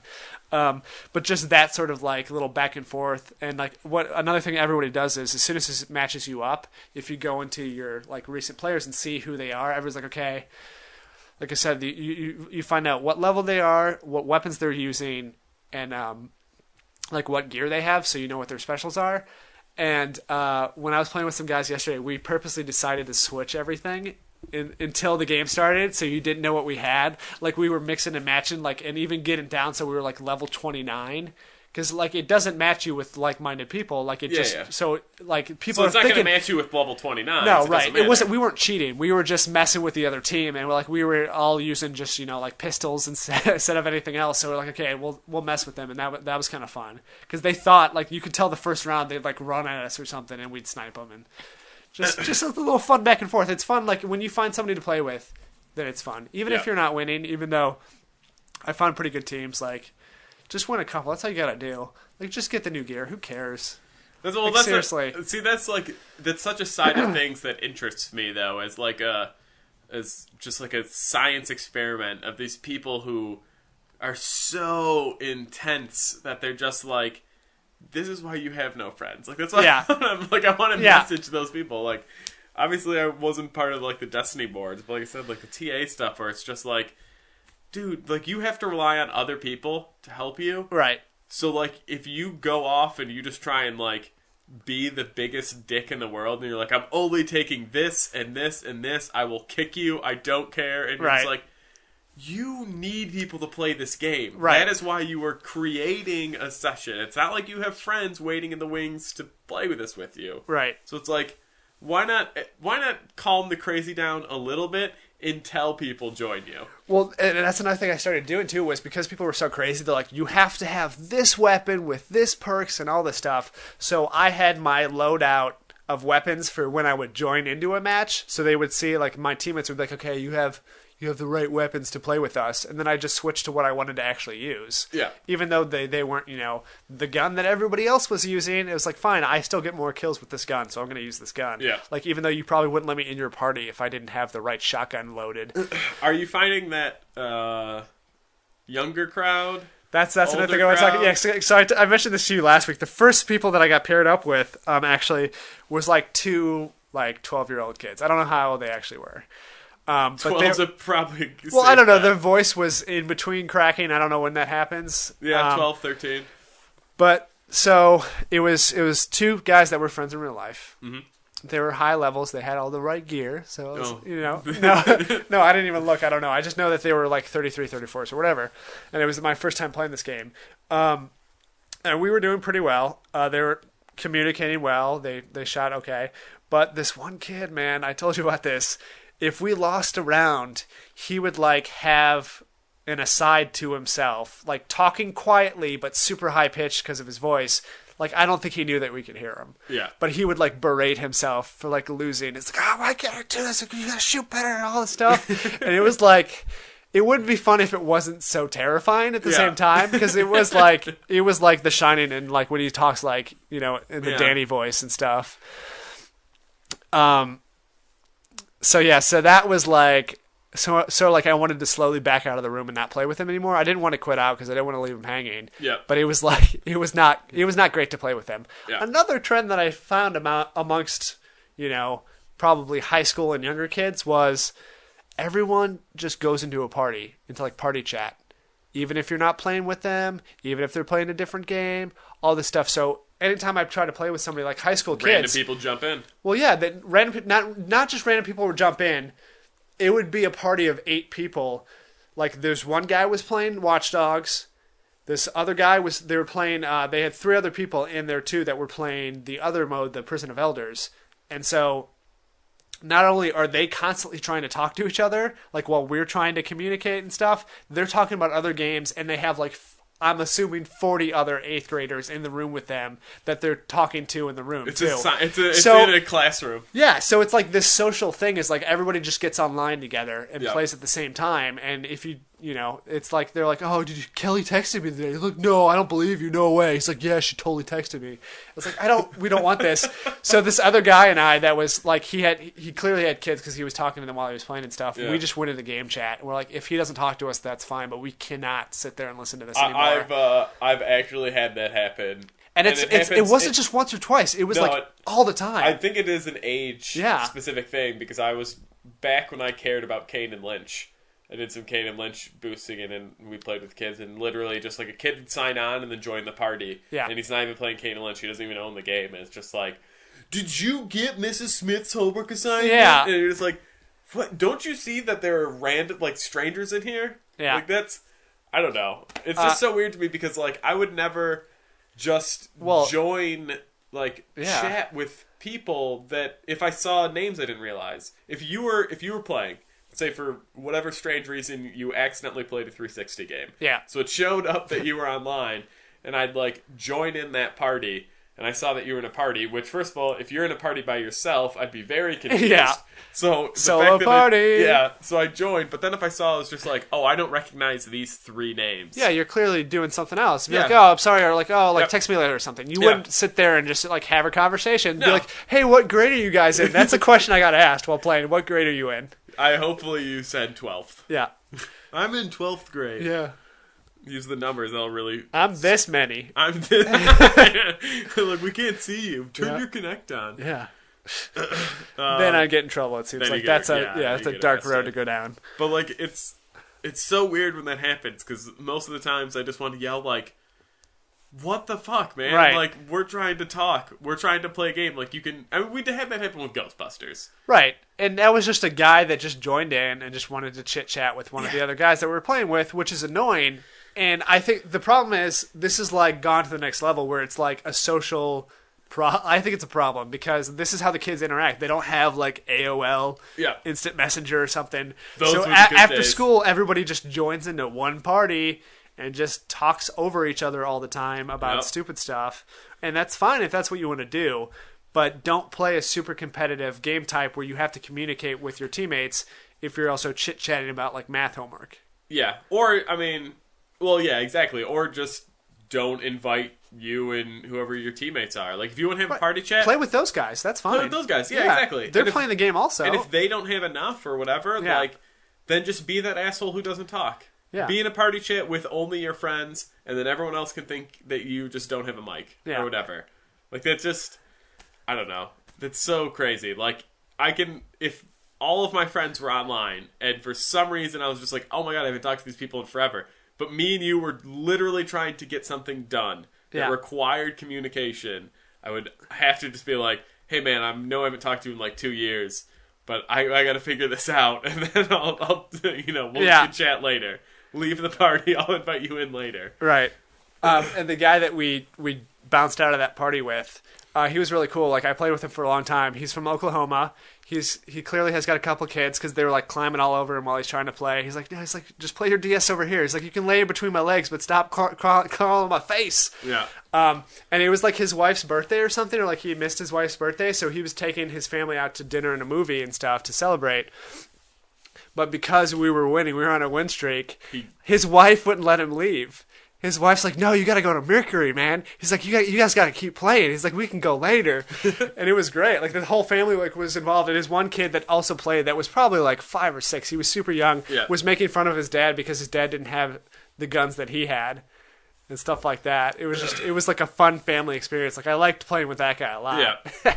Yeah, it's just, I mean, I think that's just something about, like, being old and crotchety that I am. It's just like, now playing with anyone that's like at a younger than college level, right? It's just like it pains me a lot, even when kids are in college and I can tell and they're talking about, look, we got class later. I immediately just like, I'm gonna mute you. I hate you. Yeah, you're done. You're off my friends list.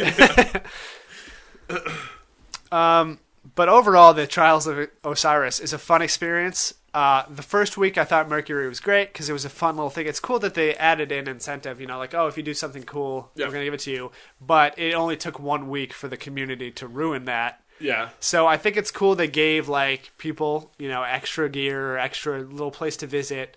But because people are so intense on getting that stuff, to make it have to go perfect in a game type that has no balance to it is a little bit rough. Yeah, that's one of those things where I wonder, if that's something that they look into tweaking, where maybe they just try and find a way where it's auto balancing, where within I'm a noob at this, but within like, I don't know, a level, like if your lowest level character is 32, like they won't go anyone below 31. Yeah. Well, that's what they do for the Iron Banner, which is also the competitive thing they have that goes during the week, where it your gear matters, your weapons matter, and it does pair you up with people that are the same. It uses the ranking matchmaking system. But I really like the game type. I like the elimination game type, and I like the 3-on-3 round-based thing so much so that it's hard to go back and play the other multiplayer. I thought the other multiplayer was good. I didn't love it. I certainly didn't hate it. But, like, this sort of interaction, the whole, like, reviving teammates or, like, planning where you go, like, that's more fun. Yeah. Than anything else. Well, it's probably certainly got more weight, like, how intense it is. Yeah. Because since there's an actual, like, it's not just, team deathmatch in Halo where you could lose 200 times in a row and it doesn't actually penalize you. Yeah. It's like, oh, shit, we already have 2 losses. Like, this game really matters. Right. Another thing too is so each round is only 2 minutes. It sounds short, but it's actually a long time when it's just 3-on-3 and it's pretty intense. Yeah. If it goes past those 2 minutes, it goes into sudden death, which I explained before, where there's a capture point, usually somewhere central in the middle of the map, that if you capture, you win. So there was one point, I think it was the first or second round where it was just me. I was the only one left alive on my team, so it was 3-on-1. And I circled around and was able to get the capture point before they did. And that was super satisfying to like be able to be able to win when you're down like that, and 2 to like be able to sort of outflank them and outthink them. There was this another time too where one of our buddies got disconnected and you can't join back in, and you get an automatic loss, which is annoying. But it was 3-on-2 for the entire match, and we still ended up winning.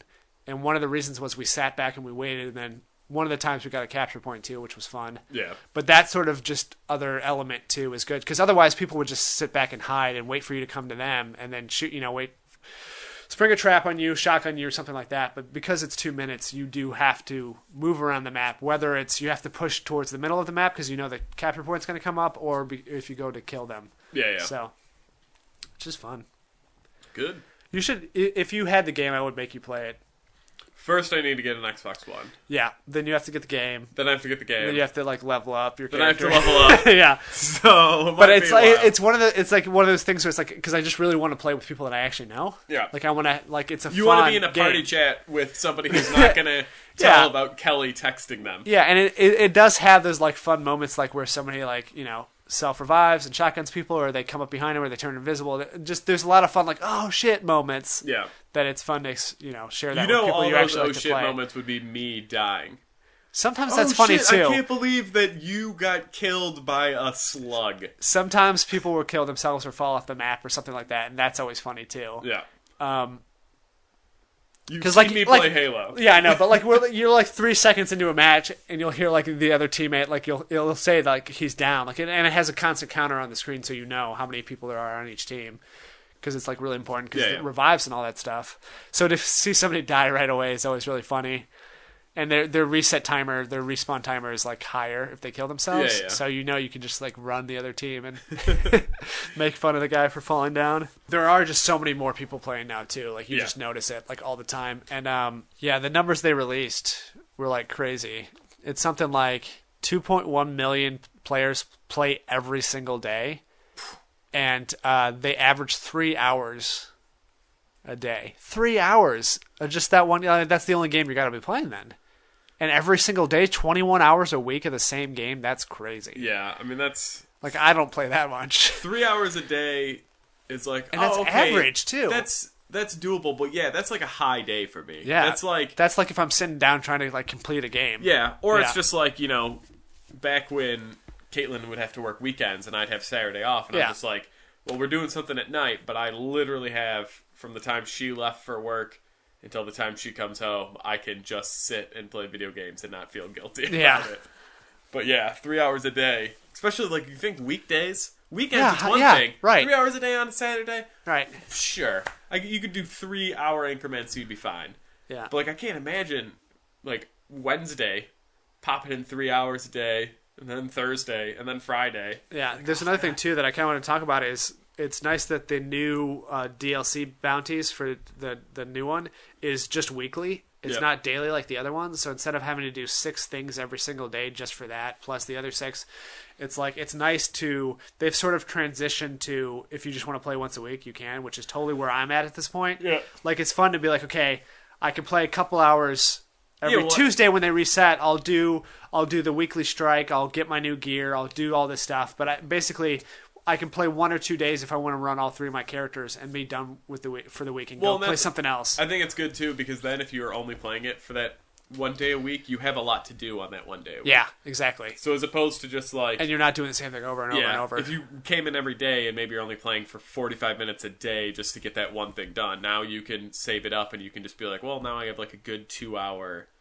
day ahead of me. But Yep. Cool. You play anything else? Yeah. Do you not want to talk about it? No, I can talk about one more thing, so you can go and then I can go. Okay.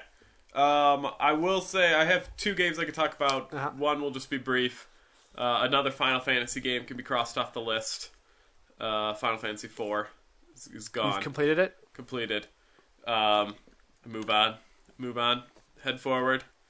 I will never finish all of them. What is your rating on 4? I love 4. Right. Without the most out of the first 4, it's probably your favorite? Yeah, out of the first 4 games, it's the best one. There are some games that I haven't played. I haven't played 5, which is actually, the next one coming up. I haven't played 13, all those. But 4 is in my top 3 of games.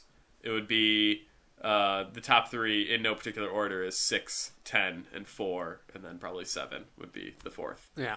But so it's up there, just because I think it set the trend for the future games.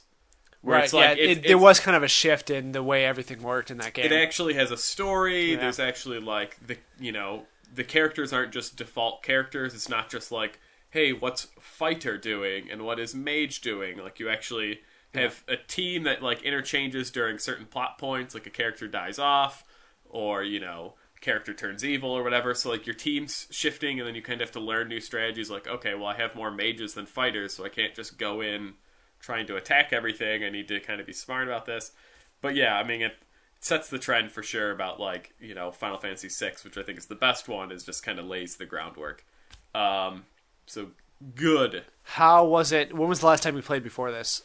The last time I played 4 was probably, if not high school, it would be very early college. So how does it stand up to time? Obviously, nostalgia is a huge part of it. Yeah, but was it still fun playing through again? Like, yeah.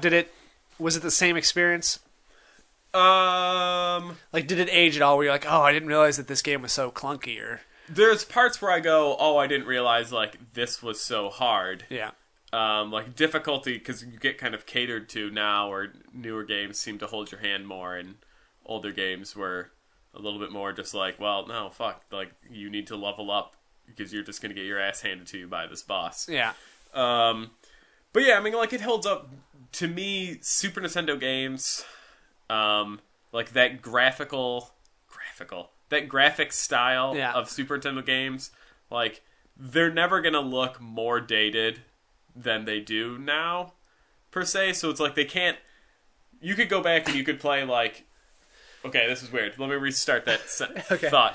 Early PlayStation games, where it's really polygonal and like they really don't have like it's just like, you know, a rhombus on top of a square forms, you know, that stuff. Like trying to do 3D before they could. Trying to do 3D before it looks awful. Yeah. Now that you have full 3D, it looks terrible. But even though that's only however many years ago, Super Nintendo, because it, or even normal Nintendo, right, 8, 16-bit, 32-bit is always going to look the same because it's flat and it's got its own style. It's not trying to mimic real life and doing it poorly. Yeah, it's just you know, everything's a cartoon. So you look at it and you're just like, yeah, I can still play this. I still know what I'm looking at.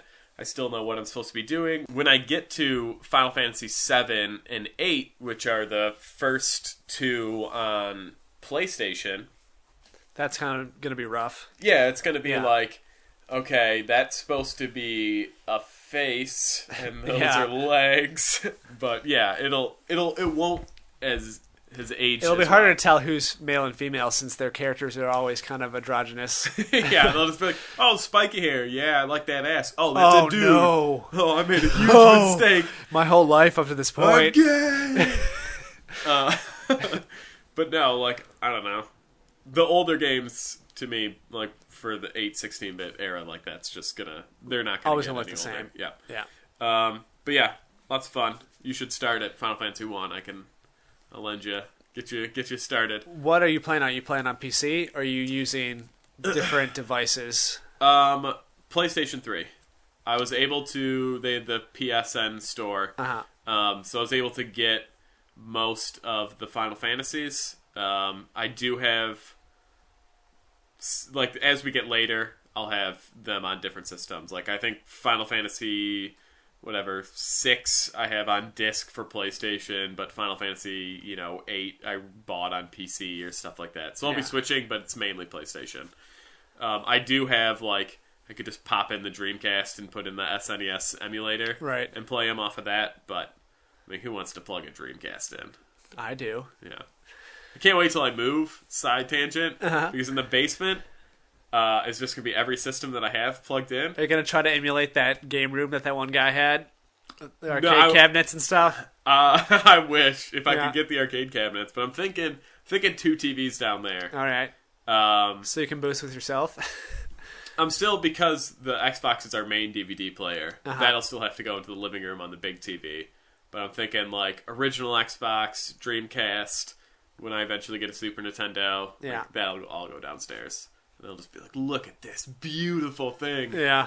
Have people over, they can play on one TV, I'll play on the other. We'll just high-five each other every once in a while. Yeah. What kind of TVs? Like CRT TVs or HD? One's a nice big boob TV. Yeah. And then the other one is a flat, actually. Because I was thinking if we do the 24-hour marathon, if we would be able to do it that way, or if we'd have to bring another TV. Yeah, I don't know. Yeah. We'll find out. That's a problem for future Phil. Phil is future. That's a problem for October Phil. Yeah. But okay, the other game that I'm playing, I will be brief. I talked about it a little bit. We had the Caitlyn episode, Phil Phil and Caitlin only, no Chris episode. So I didn't listen to it. I don't know what happened in that. Yeah, that's episode. fine. It's a game called Fire Emblem. It's for the Nintendo 3DS. It is a strategy game. I would hearken it to like a XCOM isometric, turn-based kind of stuff like that. But it's got permadeath. Super great. I've been playing more of that because the story is minuscule. It's got as far as I can tell, an awful story. But that's fine because I'm not playing that game for the story. I'm just playing it for the battles, and the battles, like the mission battles, will take, 20 minutes, and that's your whole chapter. Yeah. So like on a lunch from work, I can play it, or if Caitlin's watching Scrubs, and I can just pop it in and feel like I'm making progress, and it's only taking me 15, 20 minutes. Yeah. What I will say, so there's a huge cast of characters because they expect you to have characters that die, but because I'm super cautious, besides I've had one character die, and I'm like 10 chapters into the game, I found that I don't like all these new characters that I get that they want me to use. You don't, because like you I have just put so them on many my spaces. bench, Yeah. and I'm just like, no, this is my team. This is my team of the 7 out of the original 10 characters. But it's good that they don't force characters to die all the time. No, yeah, it's great because really, if they die, it's you feel like it's because of you, which sure, I guess that could make you depressed, but at the same time, it's not cheap.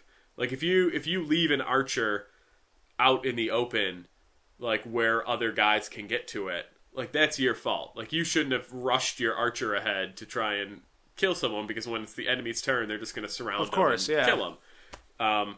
So if you kind of I don't want to say just take it in steps, but you're just even if you have to waste a turn to only move one character and then end your turn, that's a smarter way to go about it than just well, I have to keep pushing forward with everyone. No, you're putting 2 mages and an archer in your front row. That's a terrible idea. Sometimes Caitlin is playing the non-permadeath mode because there's a switch, A toggle, yeah. So sometimes when I watch her, I just have to bite my tongue because I don't wanna say anything. Just what are you doing? But at the same time, if her character gets knocked out, it's just for that battle and not forever. So it's okay, I guess whatever. Well, she doesn't have the decades of experience playing this type of games to know how to do it. It's true, and she's fine. She's farther than me. She plays more than me. Yeah. It's her favorite game right now. That's good. But it's just one of those things where just you should do that. No, whatever. Yeah, play your game. Just I can't watch while you play. I can't watch. I'll just go over here. I will work some more, even though it's Saturday. Yeah. Whatever. I'll just start my work computer. You're just typing on the computer that's not on, looking over your shoulder. Yeah. Did you beat it? Yeah. No, I can't. Okay.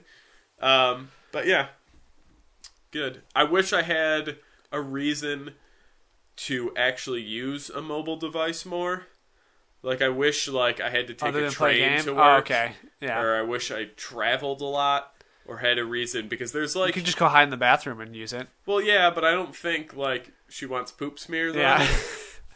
But it's just, it's there's a lot of good mobile 3DS games. Yeah. Because basically, there's this sub-genre of mobile games now, which are basically old console games. Yeah. Games from 20 years ago are now just on mobile games now. Yeah. So. But it's I don't have if I want to play a game, I have every system in the same room. Yeah. And if I'm driving or going somewhere, it's a half-hour drive. It's not like I have time to really do anything, assuming I'm not driving. If we're going up to visit Caitlin's parents, it's it's 25 minutes. It's not like I can really fire up and get anywhere. Yeah, same thing sort of happened with me with the Evolve and the Mortal Kombat games. It's once the actual game came out, I'm not going to sit in the same room where I can play the real game and just play the mobile version. Exactly. But they were still fun games to play. I enjoyed playing them while I did. But now it's I can play a real game. Yeah, well, I'm even falling off. I've been doing the Final Fantasy on my mobile, the Record Keeper. Uh-huh. I'm falling off that bandwagon. I used to be really excited every time a new character came out, and I'd make sure I played it. But now I'm just maybe I'll play a little before bed, and then I'll play for 5 minutes, and then let's just put on TV. Yeah, they are huge time commitments. Yeah. And so it seems like you play them intensely for a month or few, and then it's like, okay, I can't keep this up forever because there's no end in sight in those games. Yeah, there is no end, and just like I've already like, I'm sitting there now like leveling up characters that I'll probably never use just to give myself a goal where it's just like, yeah, okay, well I'm just playing until they release the next character. So these guys are a low level. I'll just take them through a couple dungeons and just like, what am I really doing with my life? Right. But yeah, your turn. All right, cool. I think we're done. I think we're at the time way. limit. No, I didn't plan. I didn't know how long you were at Jibber Jabber for. Jibber Jabbers. Okay. So I'll save that stuff for next time. But thanks for listening. We got a website, thisisn'tfunnyanymorepodcast.com. We got a Twitter, @NutFunPodcast, where sometimes we post pictures of I was going to junk. say, I'm done with the pictures. You're done? I'm just calling it. How about it's not a guaranteed daily thing? Yeah. If you play a game and you come up with a picture, you'll throw it up there. Okay. Same with me. I got a couple that I saved up since I was not doing them, so I have some in the backlog. Yeah. So when I feel like it, maybe I'll throw one of those Yeah, out but I there. apologize to people who are looking for them. It's definitely on my shoulders because I took it over from Chris while he was saving them up, and I just go like, people don't want to see any more pictures from basketball. Right. Well, that's the thing, too. Like, yeah, if you guys want to see screenshots of reward screens from Destiny, I got a couple hundred of them. Yeah. And if you want to see, like, Phil or Chris dunking for, like, the 200th time, sure. It's all gonna look the same, but whatever. I can post them. But at the same time, just, like, I'm in a rut of playing games that are bad at pictures. Right. I mean, Divinity Original Sin, because it's a top-down game, It all looks the same. The pictures don't look great. I've taken a couple, and I'm just like, you can't tell what's happening here. Yeah. Why would I post this? It's half of its inventory, so. Sort of got some news that I Okay. just thought of. Put it in. There's a new asymmetrical game called, it's like Summer Camp. It's got like a subtitle. I don't know if you've seen it. No. So it's basically like, we'll say Evolve meets Alien Isolation, where you are one character is a serial killer, and you're at a camp in the middle of nowhere at nighttime, and you have to hunt down and kill the other characters. Okay. So there's 4 campers that have to, basically it's hide and go seek, Yeah. but with a murderer. I'm excited for it. Which is what the Alien Isolation was originally. That type of game. It was third person. One guy was the alien, and the rest were people, and he was trying to hunt them down. Yeah, and they had to avoid him and use your little tools to get away from him and stuff. So they haven't announced much other than some screenshots. It looks pretty cool. The atmosphere is cool, but it's basically just Friday the 13th, where one person gets to play as Jason, and the other guys get to basically hide. I don't know what they said your main like gameplay is avoidance, like stealth, but I don't know if maybe you have some sort of tools that you can sort of like set a trap to slow him down or distract him so you can run away, those sort of things. But it looks fun. That's a game that would be fun to play with like 5 people. For sure. Like when Xbox one guy's One? the killer. Yeah. I assume it's probably not all on the same No, I don't know. console because then you'd see where someone was hiding. No, it has to be, just like these other games. But Damn. that looks fun though. I Yeah, hope at some point we get a chance to play it. Maybe it'll come out. It'll probably come out for PC. So Yeah, we'll LAN party it. Yeah. Everyone bring your PC. yeah, We'll all be in my hot basement. yeah, Monitors not facing each other. yeah. So then we'll play. Then we'll discuss over Mountain Dew and Funyuns. Right. We'll just pass them back and forth. Yeah. All right. That was it. Yep. Bye. Another episode of Silence as our as our sign ending. We started off so high with "How's that cat's pajamas?" We really could never top that. We burned out young. Yeah. That's what happens when you set the bar so high with the first episode. Yeah. People expect I think stuff. so many people were listening. So many. All 7. Yeah. Good stuff. All right, guys. See you next week. Boop, boop, boop, boop. One of these days. I'm going to put those all together.